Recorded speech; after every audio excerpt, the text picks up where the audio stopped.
So if you needed any more proof that this government and the Conservative Party don't really think the rules apply to them in any significant capacity, then I think your doubts have finally been well and truly quashed over the last sort of 24 hours. So Boris Johnson and Rishi Sunak, and I think potentially Michael Gove as well, though obviously the stories are differing quite a lot because sometimes it's hard to keep track of all the lies, and so the government themselves sometimes fail to do that.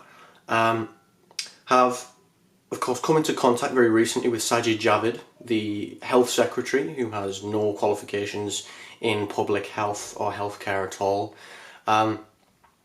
and he has recently tested positive for coronavirus, so he's obviously self-isolating, and as a result Boris Johnson and Rishi Sunak were pinged by the NHS track and trace app, the app that's run by Serco, which has been pretty incompetent for the majority of the pandemic.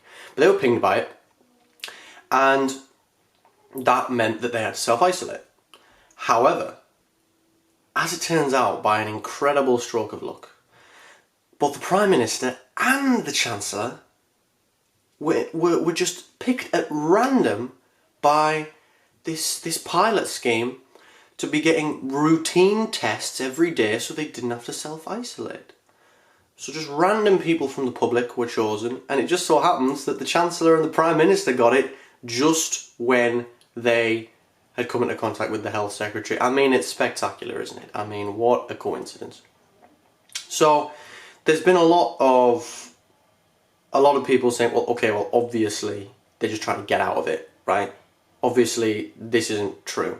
And yeah, that is obviously the case. The odds that would happen are immeasurably low. And it is a whole one rule for them, one rule for the rest of us thing. But the story gets even better.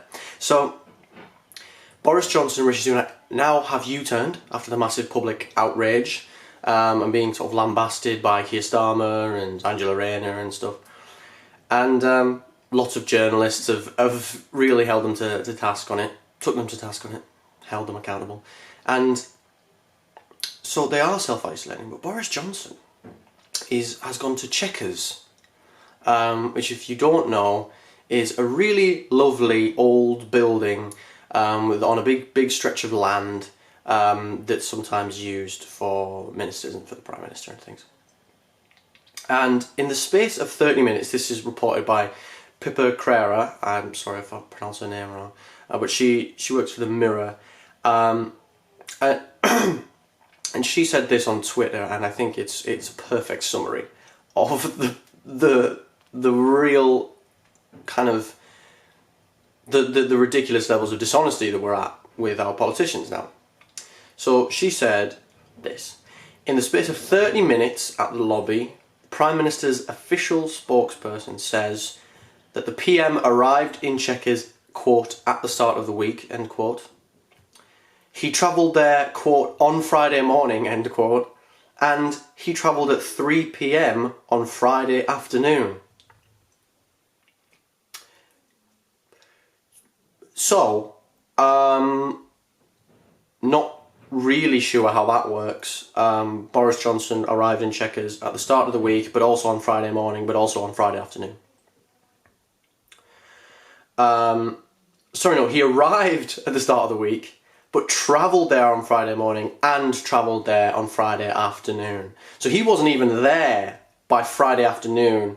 He was travelling on Friday morning and 3 PM on Friday afternoon, and also had arrived at the start of the week.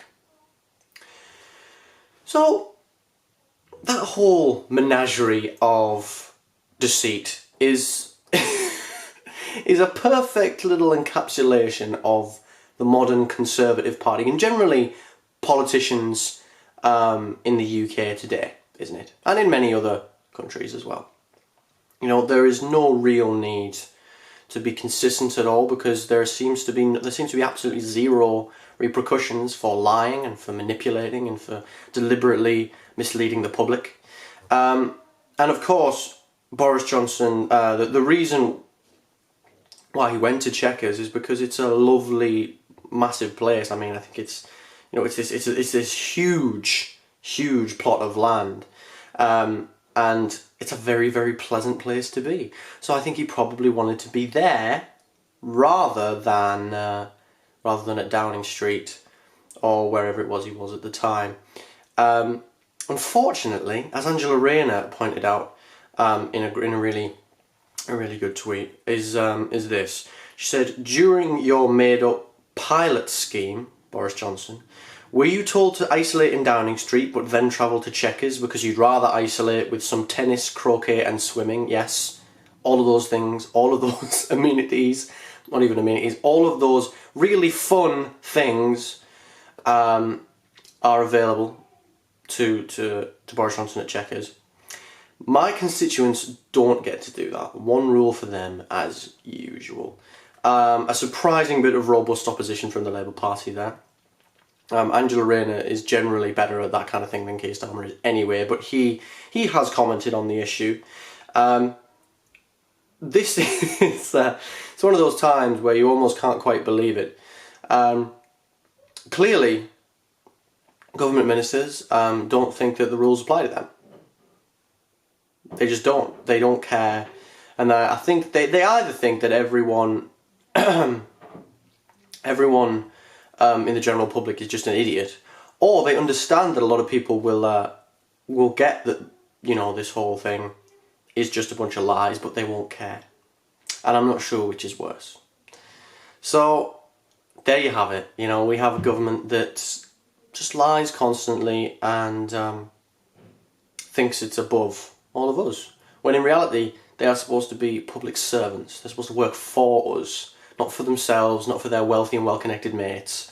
They are supposed to be working for the general public, and they are supposed to follow the bloody rules that they make. But of course, this level of entitlement, you know, it's bred into a lot of these people from a very, very young age. I mean, Boris Johnson went to, I believe it was Eton, you know. I think he also went to Oxford. He, you know, has lived his whole life very, very privileged, worked for a newspaper where he was sacked from that newspaper for lying. He was also sacked by a previous Conservative Party leader, I think it was Michael Howard, for lying. But he always easily got back on his feet. I mean, the guy, there is an audio recording of him conspiring to beat up a journalist with someone else. You know, to assault a journalist, to shut them up. And he's fine. His political career is the best it's ever been. He's literally the most powerful person in the country, as long as you don't count Rupert Murdoch. So I think that this, hopefully, it could be a tipping point where people start to realise this and they start to actually think, well, I'm not going to lend you guys my vote, even if they don't say, I'm going to vote for your main opposition, because Labour are a total shambles right now, and Keir Starmer is doing the political equivalent of constantly stabbing himself in the hand, because you know, I don't know, maybe he failed a catch. He couldn't catch a ball. This is a terrible metaphor. He couldn't catch a ball with his left hand. And so now, because he's angry, he is stabbing it repeatedly with his right hand, holding a knife. That was a really clumsy metaphor, but you get what I mean. So the Labour Party are in a horrendous state right now, and they don't have any policies, really, except for a few that they've announced to help young people get access to decent jobs, which was good, to be fair. So even if you don't vote for them, even if you can't bring yourself to vote for the Labour Party, don't vote for the Tories, because they think you're a bunch of mugs, mate. They really do. They really do. But we'll see if that actually happens, because this country has a remarkable ability to say, yes, things are shit, but if we try to make them better, somehow that will only make them more shit. We'll see. Let me know what you think in the comments below, and if you enjoyed this video, please give it a like and subscribe. And, you know, maybe hit the bell if you really want to be a lovely human being, and share it with your friends and your family and your dogs and your cats and your worst enemies. Thanks for watching, everyone. I'll see you in the next one.